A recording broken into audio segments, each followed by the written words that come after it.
সেই অঙ্কটা দিচ্ছে কোনো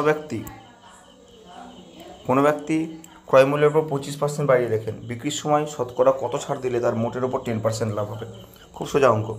ক্রয় মূল্যের ওপর, ক্রয় মূল্য 100 টাকা ধরে নিলাম, 25% বাড়িয়ে লিখছে, মানে বিক্রয় মূল্য কত করেছে, বিক্রয় মূল্য নয়, সে ধার্য মূল্য কত করেছে, ধার্য মূল্য তো হচ্ছে 125 টাকা।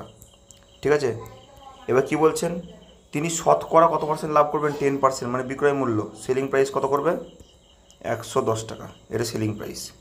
ক্রয় মূল্য এটা, তার ধার্য মূল্য এটা, এবং সেলিং প্রাইস এটা। এবার কি করতে বলেছে, তার মোটের উপর কত লাভ হবে, 125 টাকা হচ্ছে তার ধার্য মূল্য, তার সেলিং প্রাইস কত, 110 টাকা। তাহলে সে লাভ কত হচ্ছে, সে মোটের উপর তার কত ছাড় দিতে হচ্ছে, আচ্ছা 10% লাভ হবে মোটের উপর, তাহলে ছাড় কত দিতে হচ্ছে, 125 মাইনাস 110 সমান 15 টাকা ছাড়। কত টাকার উপর, 15 টাকা ছাড় দিচ্ছে 125 টাকার উপর।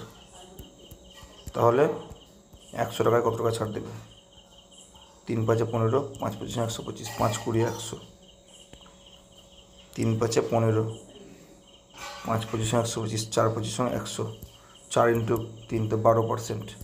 গুরুত্বপূর্ণ অঙ্ক।